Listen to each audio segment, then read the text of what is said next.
Hello बच्चों, मैं Vishwajeet Vishwakarma Vishwajeet video tutorial में आप सभी का स्वागत करता हूं। ठीक है बेटा, तो आज का जो टॉपिक है हमारा नंबर सिस्टम का एक्सरसाइज 1.6 है। तो आज हम इसके बारे में डिस्कस करेंगे। ठीक है, जो पहला टॉपिक है 1.6 का law of exponent for real number. ठीक है, हमें क्या करना है, हमें लॉ के बारे में जानना है, किसके? एक्सपोनेंट के, वो भी रियल नंबर का। ठीक है, तो हम कुछ इसके आइडेंटिटीज के बारे में डिस्कस करेंगे, उसके बाद इसके क्वेश्चंस के ऊपर हम आ जाएंगे। ठीक है, जैसा कि अगर मैं पहला क्वेश्चन बोलता हूँ, आइडेंटिटी लिखता हूँ a की पावर m और a की पावर n, क्या है? डॉट है। a की पावर m डॉट a की पावर n, तो इसको हम कुछ इस तरीके से लिखेंगे a की पावर m प्लस n। क्यों? बेस सेम होता है तो पावर हमेशा क्या होगा बेटा? ऐड होगा। ठीक है, बेस सेम होगा तो हमेशा पावर क्या होगा? ऐड होगा। इसको आप गांठ बांध के रख लो। ठीक है, इसके बाद हमारे पास सेकंड है a की पावर m और पावर n है। देखो यहाँ पर क्या है, पावर के ऊपर पावर है। ठीक है, तो यहाँ पे पावर के ऊपर जब पावर होता है तो इसका मल्टीप्लाई कुछ ऐसा हो जाएगा कि a की पावर m n हो जाएगा। जब पावर के ऊपर पावर होता है तो दोनों पावर का आपस में क्या होता है? मल्टीप्लाई हो जाता है। अगर इसके लिए एग्जांपल का एक एग्जांपल ले लूं तो मैं इसको लिख सकता हूं 17 के पावर 5 इंटू 17 के पावर 2। तो हम यहाँ पे लिख सकते हैं 17 के पावर 5 प्लस 2, 17 के पावर कितना हो गया? 7। ठीक, तो ठीक इसी की तरह अगर पावर के ऊपर पावर तो हम इसको भी लिख सकते हैं 2 के पावर 3 के पावर 2 है एग्जांपल में। ठीक है, 2, तो 2 के पावर क्या होगा? 6 हो जाएगा। 2 3 जा कितना हो गया? 6 हो गया। थर्ड आइडेंटिटी के बारे में चलते हैं। देखो a की पावर m और a की पावर n है, तो देखो बेस सेम है, पावर डिफरेंट है, तो इसको लिखेंगे a की पावर m माइनस का n लिखेंगे। सम टाइम क्या होता है, कुछ लोग बोलते हैं कि m is greater than n होना चाहिए, मतलब हमें क्या, पावर के ऊपर माइनस ना है इसलिए। लेकिन कोई भी बात नहीं, हम क्या करेंगे, सिंपल से आप इतना याद रखो कि ज्यादा कुछ दिमाग ना लगाओ, बस इतना लगाओ, बेस सेम है आपका। क्या है? बेस सेम है, तो पावर क्या होगा? आपस में माइनस हो जाएगा। ठीक है, तो एग्जाम्पल के तौर पर अगर मैं बताऊं तुम्हें, ठीक है, तो इसके लिए अगर मान लो हमने ले लिया 2 के पावर 3 और 2 के पावर 2, तो ये क्या होगा? बेस सेम है, पावर क्या है बेटा? डिफरेंट है, तो 2 के पावर 3 माइनस का 2, तो 2 के पावर कितना होगा? 1, तो आंसर कितना हो गया? 2। तो ये 3 आइडेंटिटी।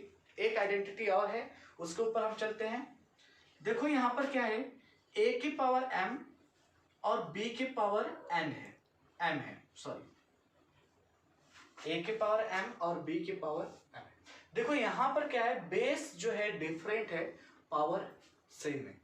जब बेस डिफरेंट होता है, पावर सेम होता है, तो उस केस में दोनों बेस का आपस में क्या होगा बेटा? मल्टीप्लाई हो जाएगा। क्या हो जाएगा? दोनों बेस का आपस में मल्टीप्लाई हुआ है। एग्जाम्पल अगर मैं बता दूं, 2 के पावर 3 इंटू में 3 के पावर 3। देखो यहाँ पर बेस तो डिफरेंट है लेकिन पावर क्या है? सेम है। तब हम इसको कर देंगे कि 2 इंटू में 3 के पावर 3, तो 2 3 जा 6 के पावर 3। ठीक है, तो कुछ इस तरीके से हो जाएगा। तो एक क्वेश्चन और है,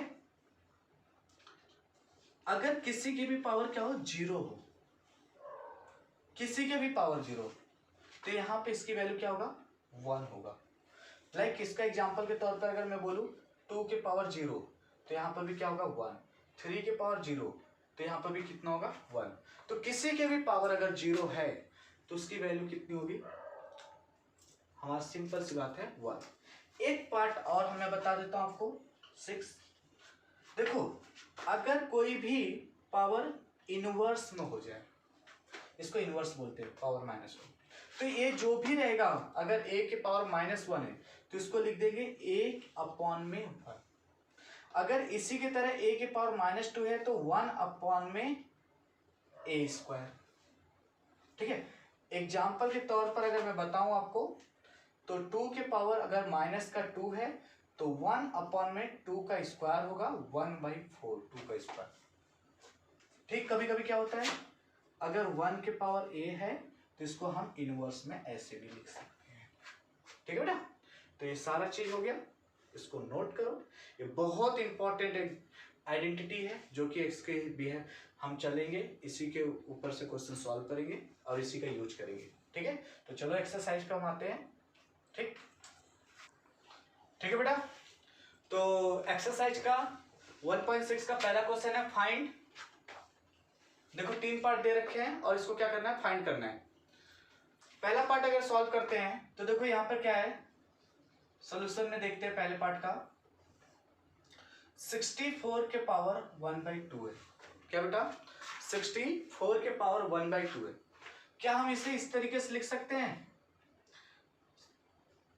8 का स्क्वायर कितना होता है 64 पावर 1/2। आइडेंटिटी अगर यूज करते हैं तो ए स्क्वायर इंटू में ए की पावर m और पावर के ऊपर n, तो हमने यूज किया ए की पावर m n, पावर के ऊपर पावर तो मल्टीप्लाई। तो ठीक इसी तरीके का अगर करेंगे तो 8 का स्क्वायर इंटू में 1/2, ये क्या हो गया बेटा, कैंसल आउट हो गया। तो यहां पर आंसर कितना बचेगा, ओनली 8 बचेगा। क्या बचेगा, ओनली 8 बचेगा। ठीक है, सेकेंड पार्ट इसका देखते हैं। ठीक है, सॉल्यूशन सेम आइडेंटिटी यूज होगा। देखो 32 के पावर 1/5 है, 32 के पावर क्या है 1/5 है।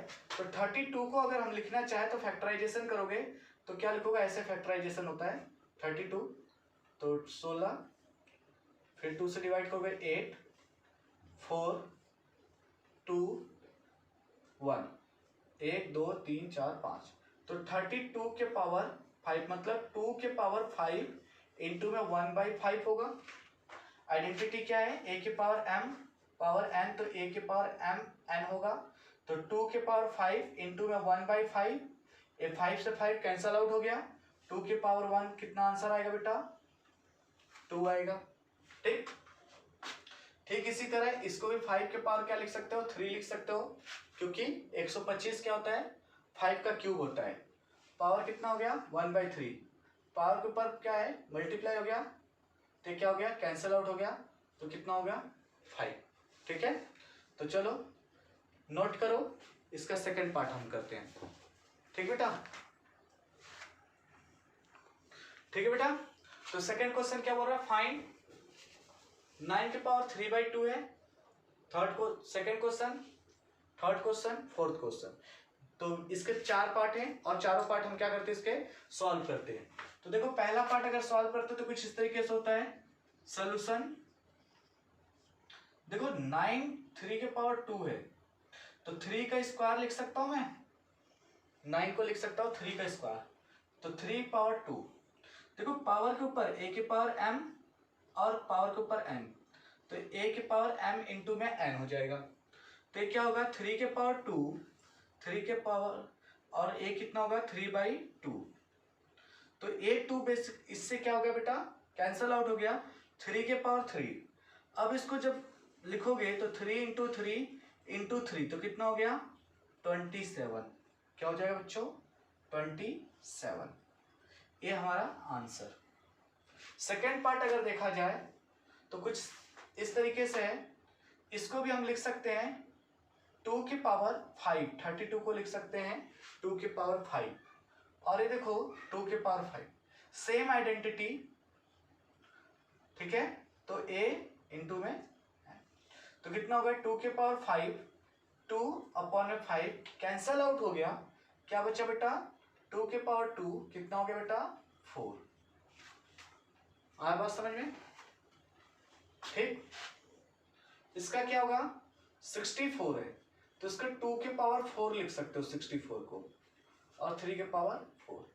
क्यों, फैक्टराइजेशन अगर करोगे तो कुछ इस तरीके का होगा, 2 से डिवाइड होगा 8, 4, 2, 1, तो 4 टाइम में हो गया।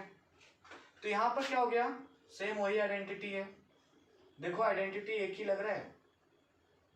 ठीक है, तो 2 के पावर 4 इंटू में 3/4 डिवाइड हो गया 2^3 कितना हो गया 2 इंटू में 2 इंटू में 2 कितना हो गया 2 2 जा 4 2 जा 8।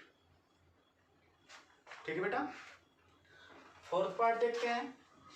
सिंपल सी बात है, इसका फैक्टराइजेशन करोगे 125 का 5 3 जा 525 जा 125 एंड 5 से फिर से डिवाइड होगा 5 टाइम में जाएगा 5 1 जा 5। तो ये कितना हो गया 5 का क्यूब माइनस 1/क्यूब। तो क्या होगा 5 इंटू में माइनस का 1/क्यूब कैंसल आउट हो गया 3 से 3। तो 5 के पावर -1 बचा और मैंने बताया था a के पावर -1 हो तो उसको हम लिखते हैं 1 में a, तो इसको क्या लिखेंगे 1 में 5। ठीक है बेटा, चलो नोट करो, फिर इसका थर्ड क्वेश्चन चालू करते हैं। ठीक है बच्चों, तो चलो अब इसका जो है 1.6 का थर्ड क्वेश्चन देखते हैं और इसको सॉल्व करते हैं। बोल रहा है सिंप्लीफाई, सरल कीजिए। ठीक है, तो कुछ इस तरीके का होगा। पहला क्वेश्चन देखो, बेस सेम है हमारा, क्या है बेस सेम है। अगर सोल्यूशन देखा जाए तो कुछ इस तरीके का होगा 2 के पावर 2/3 इंटू 2 के पावर 1/5। बेस क्या है बेटा सेम है, तो पावर क्या होता है ऐड हो जाता है। जैसे a की पावर m और a की पावर n, बेस सेम होता है तो पावर क्या होता है ऐड होता है। तो यहां पे भी क्या होगा 2 के पावर 2/3 प्लस 1/5। देखो इनको बस सिर्फ सॉल्व करना है। 3 और 5 का एलसीएम कितना होगा 3 और 5 का, तो 3 1 जा 3 और 5 तो 5, तो कितना हो गया 15। तो 2 के पावर कितना हो गया बेटा 15 हो गया। तो 15 को 3 से डिवाइड करोगे 5 आएगा, 5 का जो है 2 में मल्टीप्लाई करोगे तो 5 इंटू में 2 प्लस 15 को 5 से डिवाइड करोगे कितना आएगा 3, तो 1 का मल्टीप्लाई 3 में करोगे तो 2 के पावर कितना होगा 5 2 जा 10 प्लस 3 अपॉन में 15, तो 2 के पावर कितना हो गया 13 अपॉन में 15। ठीक, तो इसको जो है सॉल्व करके लिखा गया है। कंफ्यूजन तो नहीं है, चलो ठीक है। देखो यहां पर भी पावर के ऊपर पावर है, तो अगर इसको सोल्यूशन हम करते हैं तो कुछ इस तरीके का होगा 1/3 के पावर 3 के पावर कितना है 7, तो a अपॉन में कितना हो जाएगा 1 के पावर 7 और 3 के पावर 3 के पावर 7, तो कितना हो गया 1 के पावर 7, तो कितना होगा 1 का पावर कितना 7 कितना होता है 7 होता है, और a क्या होगा मल्टीप्लाई होगा 3 के पावर कितना हो गया 21 आंसर। ठीक, इसी तरह इसका देखा जाए तो यहाँ पे बेस हमारा क्या बेटा सेम है, तो a के पावर आइडेंटिटी जो यूज होता था 11 के पावर 1/2 11 के पावर 1/4 a की पावर m और a की पावर n, तो क्या होगा a की पावर m माइनस का n होता है। ये आइडेंटिटी मैंने बताया था, वही आइडेंटिटी लगाओ। बेस सेम है बेटा 1/2 माइनस का 1/4, सिंपल सी बात है। एलसीएम कितना होगा 2 और 4 का 4 होता है, 4 को 2 से डिवाइड करोगे कितना आएगा बेटा 2 आएगा, तो 1 इंटू में 2 माइनस 4 को 4 से डिवाइड करोगे कितना आएगा 1 आएगा, तो 1 इंटू में कितना हो गया 1 हो गया, तो 11 2 1 जा 2 माइनस का 1 अपॉन में 4, तो 11 1 अपॉन में कितना होगा बेटा 4 होगा आंसर। ठीक है, चलो इसका फिफ्थ पार्ट देखो। बेस क्या है डिफरेंट है लेकिन पावर सेम है, a की पावर m और b की पावर m। तो अगर बेस क्या होता है बेटा डिफरेंट होता है और पावर सेम होता है तो बेस का मल्टीप्लाई हो जाता है, तो a b के पावर m, तो कितना हो जाएगा 7 इंटू में 8 के पावर कितना हो गया 1/2, तो 56 के पावर 1/2। ठीक है मेरे प्यारे बच्चों, तो इसी के साथ ही हमारा चैप्टर भी कंप्लीट हो गया। और प्लीज मेरे चैनल को लाइक करो, सब्सक्राइब करो, ठीक है, और शेयर भी करो अपने दोस्तों में, और कोई भी दिक्कत हो तो कमेंट कर लो, ठीक है, आपके प्रॉब्लम को सॉल्व करेंगे। और हम मिलते हैं अब नेक्स्ट चैप्टर में नेक्स्ट वीडियो में। ओके।